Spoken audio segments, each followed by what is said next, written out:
Hello! Alright, where are you, game? Also, oh my, I think my light is a little too bright.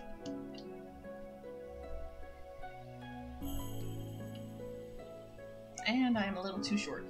My chair is too short. Do do do. Boop. Audio. Yes. Okay, everything looking good. And hello, Andrew. Also, I would have started a little sooner. I mean, not that me doing a stream starting soon screen and having it take a long time is anything unusual.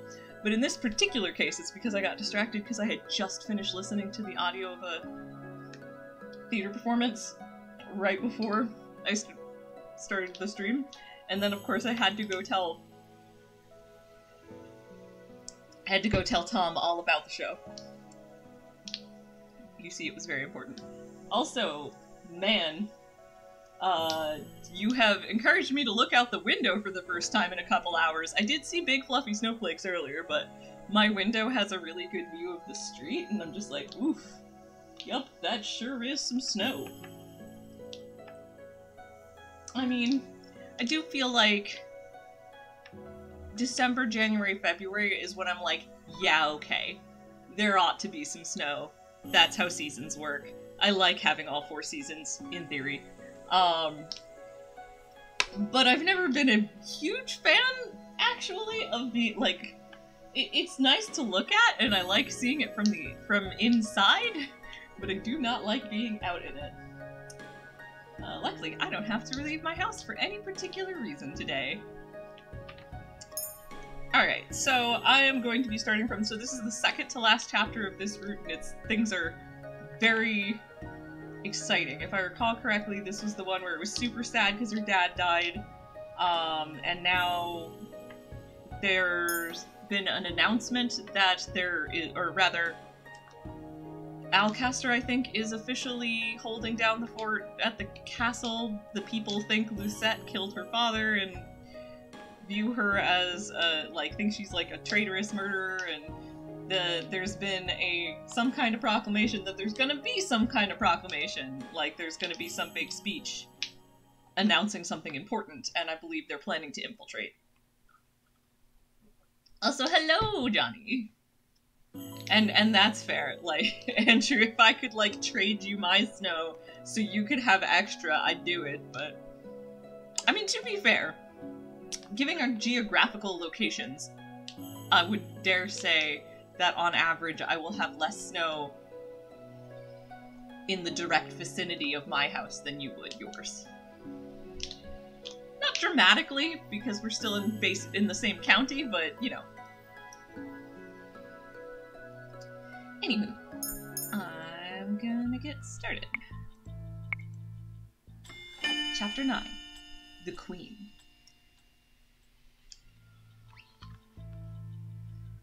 Oh, I wonder if this announcement is going to be announcing Hildir is coming back as queen. But, I don't know. We'll find out. I stand in an alleyway with Waltz, Jurian, and Karma, making sure to stay hidden in shadow as we watch the sea of people moving towards the plaza. I think I'm going to turn the sound down just a teach. But let me know if the volume levels are off at all. Alright. Garland is scouting around the plaza for Knight's positions, and we have been waiting here for him. Lucette, thinking to herself. There are so many people. Jurian. Okay, this is where we split up. Remember that we're trying to avoid needless battle. If anything should happen, fleeing is the better option. Lucette. I am not a fool. I would not pick a fight that would put anyone in needless danger. Jurian. I'm glad you understand. Remember, we're only here to watch and listen. I don't want us to get into a skirmish if we can avoid it. So, should anything go wrong, we need you to retreat, Princess. Oof, alright, I did look back at this, and it really didn't change anything, so I can overwrite this now. I don't know which is the right answer here. I'm inclined to be like, no, I don't want to leave you all behind because that, but I don't know. We're gonna take a guess. I would not leave you all behind. Waltz. Lucette, this isn't the time to be stubborn. I feel like I had him say her name a little harsher than normal. But that's fine. Lucette. It is not about stubbornness. It is just that all I have ever done is run. I refuse to keep fleeing. I have people to protect, and I will not let them down. Waltz. Running away isn't always cowardice. Lucette. That may be, but sometimes there are situations that you need to face head on. This is one of those situations. Please understand, Waltz. Yes, right choice.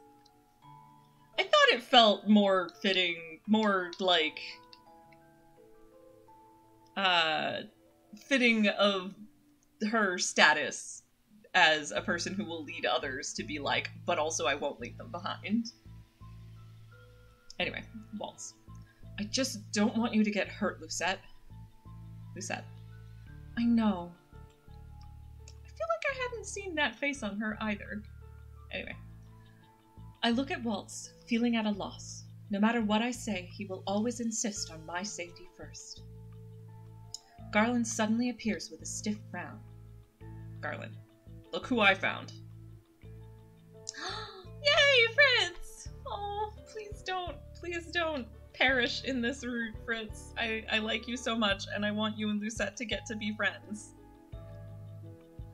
I turn to look at Garland, and then notice the man beside him. My eyes widen at the sight of him. Lucette. Fritz? Garland pushes him, and Fritz stumbles forward. He falls to his knees only a few inches away from me. Fritz. You're okay. Thank goodness you're all right, Princess. I twitch at the sight of his face. There is no sign of the wicked smile that was on his face when he was under the guise of Varg. Though he looks confused, the relief in his eyes seems genuine. Lucette. Are you truly Fritz? Or are you Varg? Or both? Fritz. Shocked. I'm the Fritz you've always known, Princess. Your loyal knight. I raise an eyebrow. I can still remember what happened weeks ago, when the mask fell from his face in the room with the Tenebrae. In that moment, I saw Fritz's face, no matter what Varg said. Lucette thinking to herself. Varg was in league with Alcaster and Mithros. The man I saw in black then was definitely Fritz, even if he never confirmed it. Out loud. What are you doing here? Fritz flinches. Fritz. I've been searching for you. Lucette. Why? So you can take me back to Mithros? Or are you here to kill me? Fritz bows low, his clenched hands trembling at his sides. Fritz. I will not surrender you to Sir Mithros. My loyalty has always been to the kingdom and to you. I could never hurt you, Princess. But I don't blame you for doubting me. My father, I would have stopped him if I knew. Fritz glances up at me slowly, his expression resolute. Fritz. I had just escaped yesterday when I was captured by knights. I managed to escape from them today, but only barely. I was supposed to meet the Lucis bearer yesterday. Fritz glares, not at me, but through me, as if remembering something unpleasant. Fritz. That was when I was last able to take control of my body again, just a few days ago.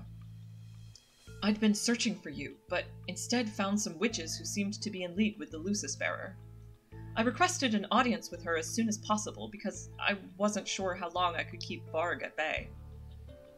Lucette. At bay? Fritz. Explain. Fritz. About Varg? Lucette. No, about this audience. Durian. Princess, this could all be some elaborate ruse of his. Lucette. I have a responsibility to at least hear him out. What do you want from Parfait? Fritz. I have important information about Hildir.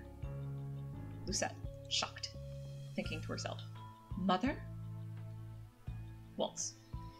Lady Parfait did say that her and Delora were going to meet with someone who had information on Hildyr. Karma. And do you believe that their meeting was with this man? Karma turns to Fritz, clearly skeptical. That seems like it could be a coincidence. How are we to believe you? Fritz is silent for a few moments. After some time, he speaks again, more hesitantly. Fritz. I know that apologizing won't change the fact that I have betrayed the princess and the kingdom. But right now, I am doing my best to right my wrongs while I still have control over my body. The knights are still searching for me as we speak, so I'll make this as brief as I can. Hildyr is growing weaker. Lucette. What? Fritz. I haven't been myself for the past few weeks, but I still have portions of Varg's memories. I remember that she is bedridden, still being treated for wounds that she sustained during the Great War. Lucette, thinking to herself. Then she is now sick like Parfait, only Mother seems to have it worse than her. Fritz. I overheard Mithros say that the crystal no longer recognizes her as its sole bearer. Lucette, thinking to herself. Parfait said something similar, but she said she could no longer feel Mother's connection with the Tenebrarum. But what Fritz just said... Yeah, like, again, I'm not sure I had seen this face on her before this chapter. Maybe I had and I'm just forgetting, but still, I like getting Lucette's expressions. Fritz. It seems the crystal has seen both of you as bearers. It's stretching its energy to both of you. This might be why Hildyr hasn't regained her full powers and has remained weak. Waltz stares at Fritz, eyes wide. Waltz. The crystal having two bearers? I didn't think such a thing was possible. Is this why Hildyr still refuses to show herself in public? Fritz. Yes. The witches who used to be on her side doubt her capability to rule. None of them want to help her when she is still so weak. Mithros figures that the only way to get the crystal to fully accept Hildyr is to drain the rest of your powers. That is why the palace has issued a higher bounty on your head. But Father is no longer interested in actively hunting for you. There's been a rift between him and Mithros because of this. Waltz crosses his arms, his expression thoughtful. Waltz. I'm surprised Hildyr hasn't disposed of Alcaster yet. If he is still alive, it means he must still play an important role in her plans. Fritz's expression quickly morphs into something grim as he frowns down at the ground. Fritz. You're right. Waltz and I exchange a look before we look back to Fritz. Fritz. Mithros plans to kill my father today. Fritz's eyes are distant, his mouth pulled into a tight grimace.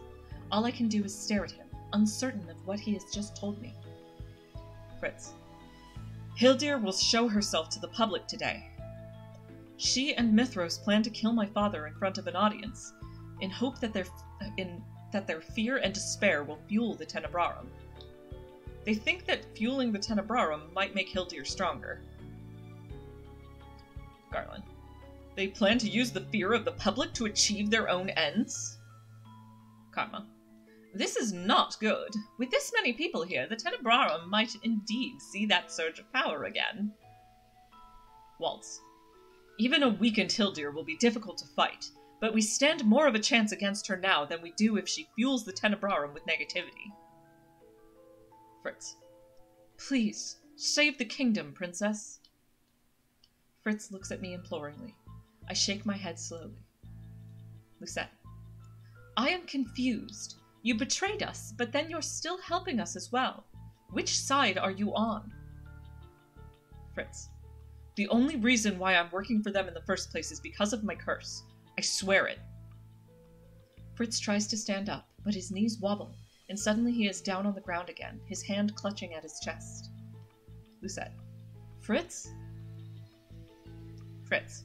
No, not yet! Fritz looks at me, his pale face covered in sweat. Fritz.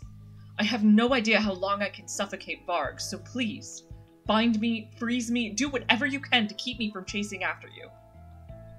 I don't want to hurt anyone anymore. Fritz keels over, his forehead touching the ground. Fritz. Please! Lucette.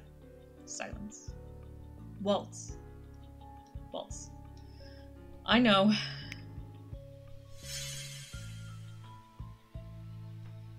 Waltz snaps his fingers and a rope of light appears around Fritz's wrists, pulling him down to the ground. I furrow my eyebrows at Fritz, even as he cocks his head to look at me. Fritz. Thank you. You don't have much time left. I planned to deliver my message to the Lucis bearer, but I leave it in your capable hands instead. Lucette. Fritz, I am sorry. Fritz. I will do anything to protect my charge. Now go. Jurian nods at me. Jurian. Don't worry. Garland and I will keep an eye on him. Garland quickly informs us of the knights' positions around the plaza and gives us clues about where we might hide to avoid their prying eyes. After he has finished his briefing, Waltz, Karma, and I hurry off. Lucette thinking to herself, Father, please watch over us today. Lucette thinking to herself, there are so many people here. They have no idea that this seemingly harmless speech will be the start of their nightmares. I have been fiddling with my fingers since we got here, my nerves slowly taking over me. Lucette thinking to herself, there are so many knights. I pull down the hood of my cloak to make sure that my face is concealed from them. Waltz suddenly reaches out to take my hand. He raises it to his lips. Nice. Waltz looks at me with a gentle smile. Waltz, don't worry. I won't let anything happen to you. Lucette, I am not worried about myself. I am more worried about the people's safety, as well as our friends. I will not forgive myself if something bad happens to them. Waltz, you're not the only one responsible for protecting everyone here. Remember that I will always share your burden, Lucette. Alright, I'm pretty sure the answer here is I know. I look up at him and smile. Lucette, thank you. Waltz, I've told you so many times that I would do anything for you, Lucette. Lucette, I feel the same way. Waltz wraps his arms around my waist and draws me closer to him. Lucette, Waltz? Waltz takes my hand and plants a kiss on my fingers. Waltz, you worry too much, Princess. Lucette, how I wish I could share your optimism. Thinking to herself, and his casualness. How does he manage to act like this in front of so many people, and at so dire a time? Woman, the king is here! A woman announces the king's presence, and Waltz and I immediately turn our attention to the stage. He takes a step away from me, his arms at his side, expression suddenly stoic. Alcaster walks to the center of the platform with a triumphant smile. Alcaster, good day, my loyal subjects! Everyone goes silent at the sound of his voice. Alcaster, I know that much has happened in our kingdom since the late King Gennaro passed away. We are still exerting our efforts to find the king's murderer, his very own daughter. Rest assured that justice shall find this criminal, even if she is our own princess. Anyone who is able to surrender her to the palace will be rewarded handsomely. Members of the crowd begin to chatter amongst each other. Lucette thinking to herself, it hurts that people believe him, but I cannot say I blame them. Alcaster, as your king, I will do everything in my power to make sure that the kingdom flourishes under my rule. Hildir, my, what a sight. Even after all these years, you humans never change. Lucette thinking to herself, that voice! I frantically look around for her, but though her voice echoes around us, she is nowhere to be seen. Lucette thinking to herself, where is she hiding? The crowd grows restless at the sound of her voice. Many try to search for her with their eyes. Hildir, You lot are nothing but manipulative, lying rodents, and yet you call us witches the wicked ones. A bright light fades into existence right beside Alcaster. A silhouette emerges from the light, and suddenly I can see her in all of her wicked glory. My mother, the witch who killed my father. Mithros stands behind her. Lucette thinking to herself. She is here. Her sudden appearance causes the already restless crowd to break into a panic. Hildir. Silence! One word from her, and the crowd falls into silence. Not a single person dares to move, their eyes now glued to the witch in front of them. Alcaster acts more quickly than I expected, drawing his sword from its sheath and pointing it at her neck. Alcaster. You! What are you doing here? Hildir. You should be thankful that I let you play king for so long, but I am afraid playtime is over. That crown belongs to me. Mother faces the crowd with a smile and spreads her arms in a gesture of grandness. Hildir. Angiel, your queen is back. Mother is even paler than when I last saw her, making the dark circles stand out even more beneath her eyes. Lucette thinking to herself. She looks worse than Parfait. Alcaster. I won't let you steal my crown, witch! Hildir. Oh, but I was not the one who stole it in the first place. Alcaster grits his teeth and charges toward Mother. Mithros deftly steps in front of her and casts a shield. Alcaster slams his sword into an invisible wall. Then, with a wave of Mithros' hand, Alcaster is suddenly thrown back. Once again, the crowd becomes restless. Hildir. I've tolerated you for far too long, human. But right now, you are inconsequential. Sparkling icicle darts appear in midair as Mother raises her hand. They point outward, casting themselves in the direction of the townspeople. Lucette thinking to herself. She used this spell before, but now there are even more of them. She looks weak, yet she can still manage this much. Waltz. She can easily destroy this part of town with that spell. I stare at Waltz, eyes wide, then lower my voice into a panicked whisper. Lucette.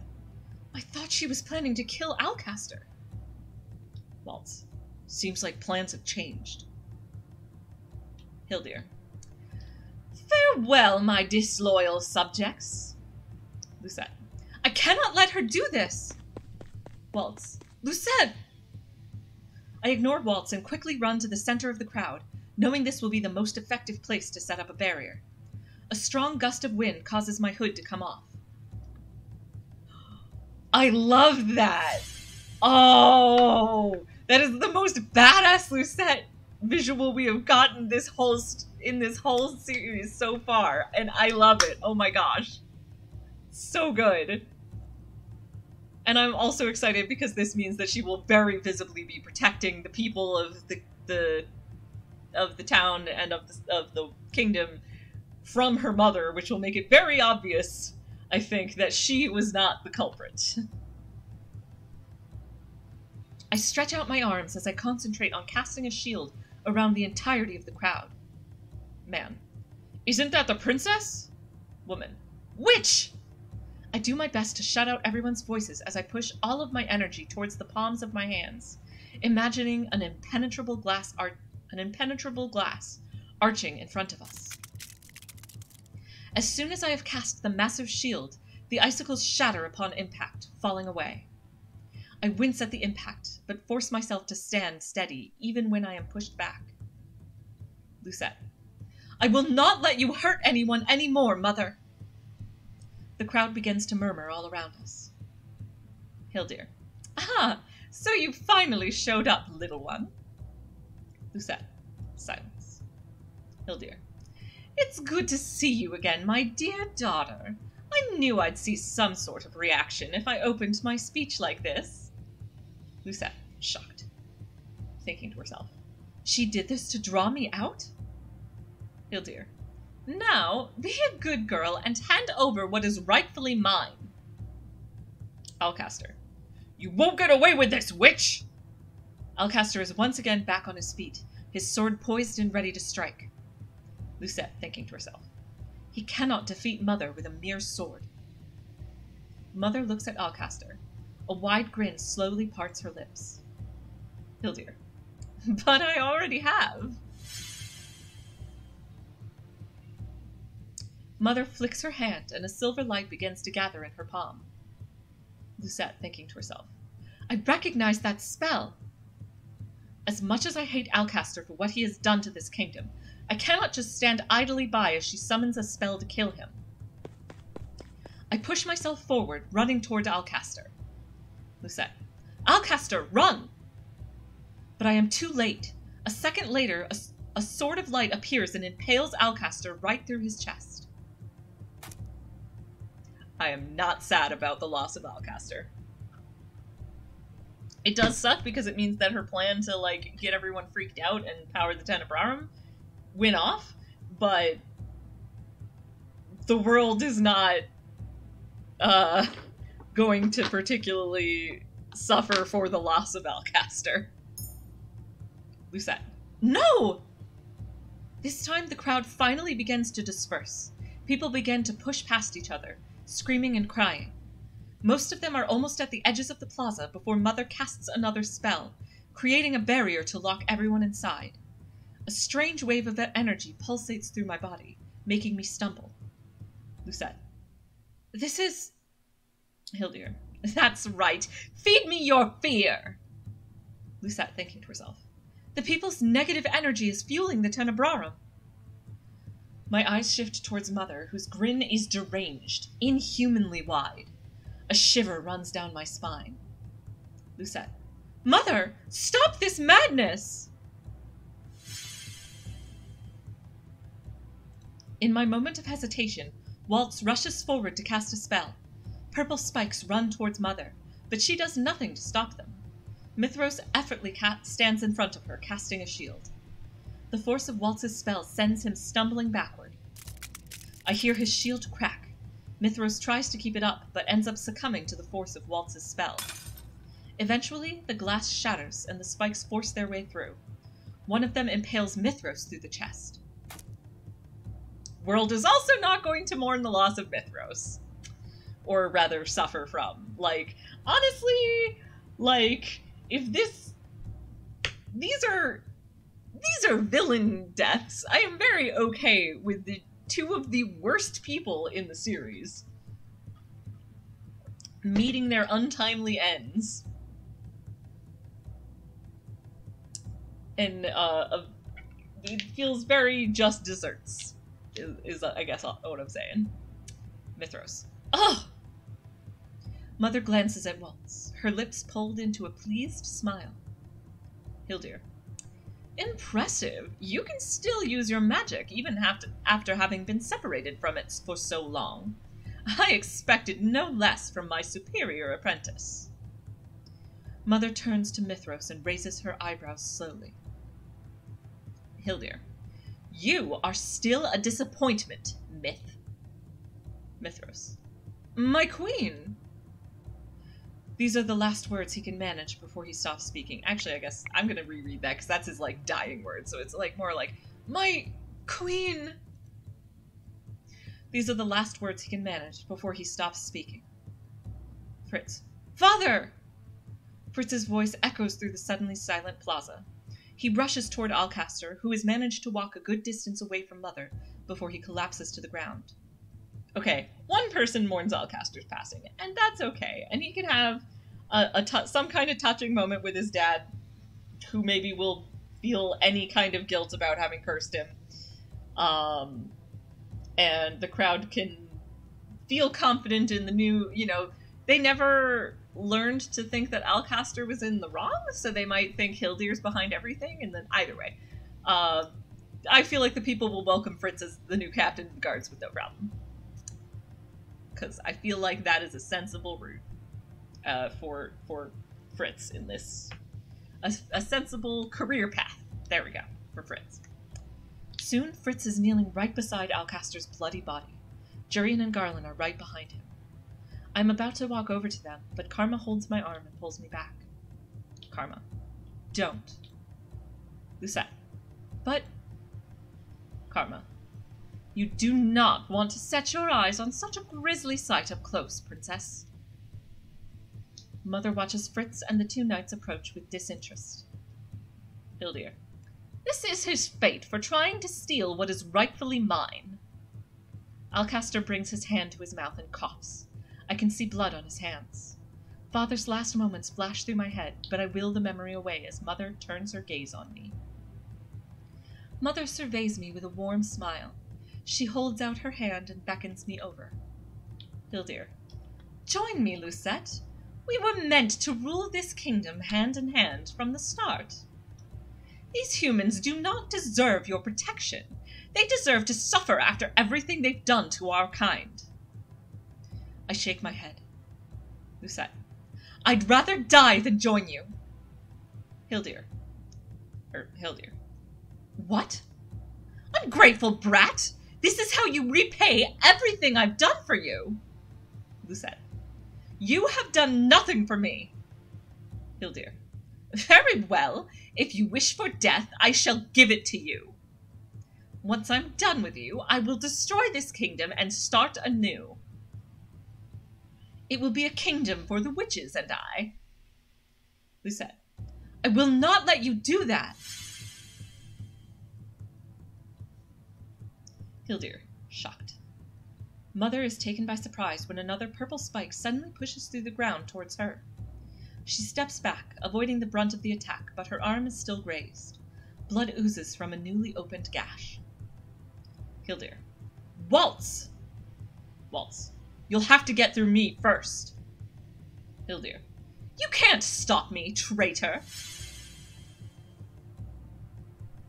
Mother extends her hands, and in mere moments, lightning has suddenly appeared and is winding its way up Waltz's body. Waltz, shocked. Lucette. No!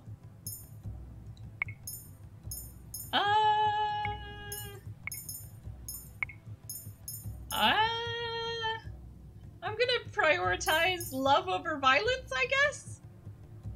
And run to Waltz. I rush towards him. Lucette. Let him go! Waltz. Lucette, no! It's not safe! Lucette. Mother, please don't hurt him! Yes, it was love over hate. Love. Or at least violence. Mother looks at me, and then to Waltz. Her lips slowly curl into a wicked grin. Hildir. So, this is what your relationship has become. My heart is in my throat as I draw closer to where they are. Lucette. Let him go! I will do anything! Just let him go! Hildir. Anything? Mother's voice. Okay, actually, with that description of the tone, I'm going to try one more time. Anything? Mother's voice is terrible and sweet, her tone filled with poison. I cannot bring myself to look at her. Instead, I keep my eyes firmly focused on Waltz. When Waltz speaks my name, it is in the soft voice that I have come to love so dearly. Waltz. Lucette. Hildir. If you wish so much to save him, then you must return what you have taken from me. The Crystallum Tenebrarum. And then you will become my sweet, obedient daughter once more. Only then will I let Waltz go. Waltz's eyes begin to dim, and I can see the hope draining out of him. Lucette, thinking to herself, I am sorry, Waltz, but I cannot lose you too. Hildir. You know where to find me, Lucette. The longer you keep me waiting, the longer he suffers. There is a blinding flash of light, and then Mother and Waltz are both gone. Lucette. No! A dull ache begins to spread through my chest. Lucette, thinking to herself. Again! I wasn't able to do anything again! Why am I so weak? Oh, Lucette, you protected the entire crowd. All those people might well have just been no longer for this world if you hadn't intervened. Suddenly, I feel Jurian's hand on my shoulder. I turn to look at her.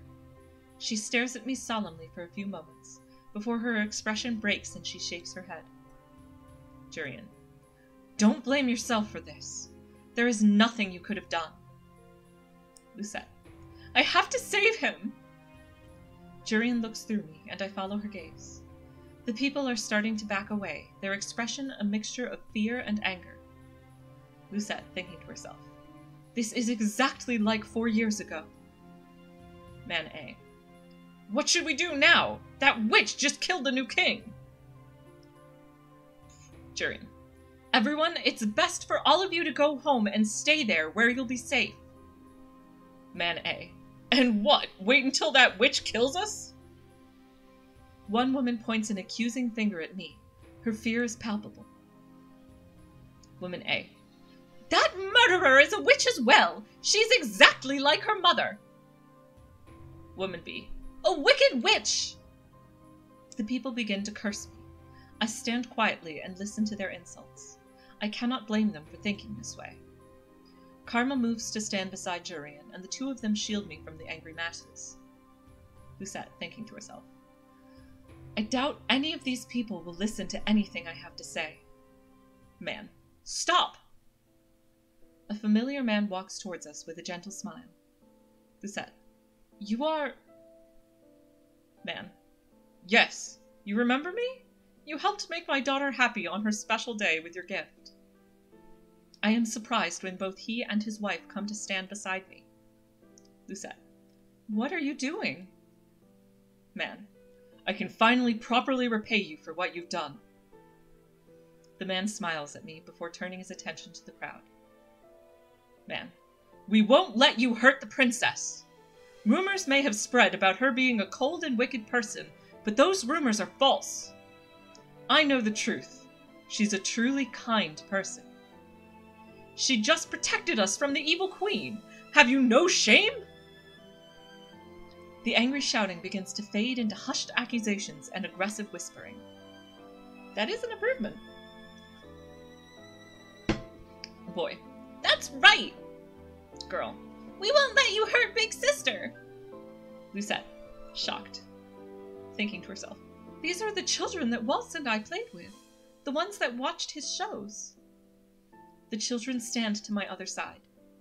Girl, Big Sister is a very good person, and we won't let you hurt her. I can only stare in shock at everyone around me. My vision blurs as tears come to my eyes. I quickly wipe them away with the back of my hand. Lucette, everyone. Karma, a simple act of kindness can go a long way, can't it? Lucette, thinking to herself, these people believe in me. That is why I have to live up to their hopes. I take a deep breath and start walking forward. Jurian grabs my hand, her brow creasing with worry, but I shake my head at her and smile. Lucette, I will be okay. Jurian looks at me for a few moments before she finally releases me. Now that I am directly in front of everyone, the area has quieted. I close my eyes and take another deep breath.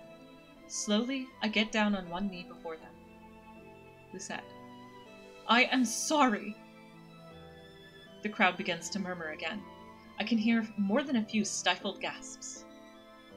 Jurian, Princess, you shouldn't... I raise a hand to silence Jurian. I once again look to the townspeople. Lucette, I know my words are meaningless, but I still want to apologize for everything my mother has done, and also to the people that I have hurt. I was blind and naive, ignoring the fear and anxiety of so many people. But I have grown since then, and now I see with clear eyes the hatred you have for my mother and for me. The crowd remains silent, so I continue. Lucette, King Gennaro was killed by my mother, and I was not strong enough to save him.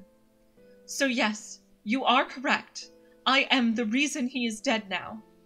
But I made a promise to him, and I intend to keep it. I will protect Angiel in his stead, and I hope that all of you will give me a chance to prove myself worthy as your princess and your future queen. I promise I will make things right again, no matter what it takes. I bow my head once again before standing. I then turn to Jurian and Karma. I notice that Fritz and Garland are absent, and that Alcaster is nowhere to be seen. Lucette. Where are Garland and Fritz? Jurian. They took Alcaster's body away from all of this. Lucette. Body? You mean... Jurian. He has passed. A heaviness begins to sink into my chest. Lucette. Bloodshed will only beget more bloodshed. Thinking to herself. This is why I cannot let anyone die anymore. Boy. Please do your best, big sister! I am pulled out of my reverie by the voice of one of the little boys. Girl. Let's play together again when you come back. I stare at their smiling faces with bleary eyes. Lucette thinking to herself.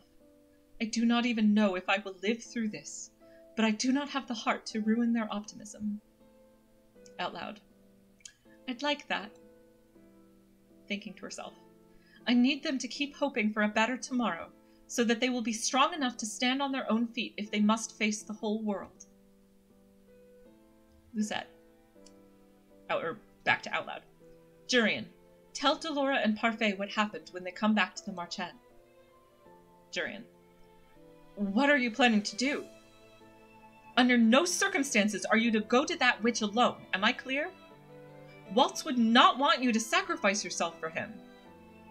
I step back and smile at her and Karma. Lucette.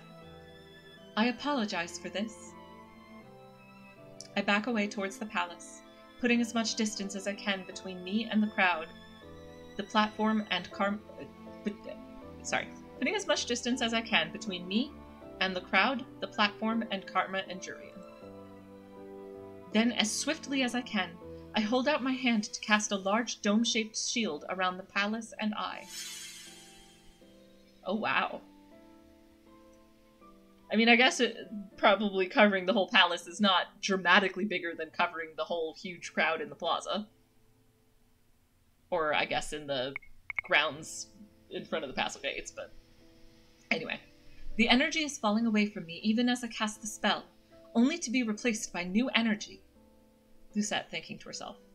The Tenebrarum is gaining power. Jurian. No! Jurian rushes towards the shield and places her hands on it. She calls my name, but I only shake my head at her. Karma. Princess Lucette, do not be so foolish! Lucette. No, I refuse to let anyone die! Thinking to herself. I can manage this shield for an hour. That should be enough time to save Waltz and end this for good. I offer one last smile before I turn and rush through the palace gates. Jurian and Karma continue to call my name, but to no avail. Lucette thinking to herself. I am sorry, everyone, but this is something that I must do on my own. This is the only way I can protect you all. I expected resistance when I entered the palace, but to my surprise there is no one here. Not a single soul. Lucette thinking to herself. Everyone must have evacuated when Mother appeared outside. The stagnant air around me is suffocating. The night air is quiet and cold as death. My footsteps are very loud in the emptiness of the palace. Lucette thinking to herself. If I give my powers to her voluntarily, will I die? This thought has haunted me since I first entered the palace. All too soon, the doors to the throne room are before me. I pause in front of them, suddenly feeling anxious. Lucette thinking to herself. There must be something else I can do besides submit to Mother. I need to find a way to protect Waltz and save Angielle from her. I clasp my hands together in a silent prayer. Lucette out loud. Father, please guide me. I take a deep breath and with renewed determination push open the doors. Yeah, and I was gonna say, if that had not been the end of the chapter, I would have been very surprised. Alright, so I kinda zoomed right through that one, but oh man, things are exciting. So tomorrow, not tomorrow, sorry, next week, this time next week, I will be playing the 10th and final chapter of Waltz's Route, and also the final chapter of the entirety of Cinderella Phenomenon. It's been like a year and change, but like it's been a very fun time, and I'm planning to keep this time on Mondays, at least for now. I might take a break, but I might take a couple weeks off, but I do have a plan for what I'm going to play after this. I'll talk more about that next time after I finish this game. Don't mind me, I suddenly have hiccups. So I'll close this up. Anyway, so thank you so much to Johnny and Andrew for hanging out in chat, and anyone else who might have been lurking, and anyone who's watching the VOD later. I appreciate you all very, very much, and I hope you have been enjoying this game anywhere near as much as me. Alright, with that, and I will be back, I should be back on Friday with my normal NES, currently Earthbound stream, and maybe co-op? TBD. Alright, and with that,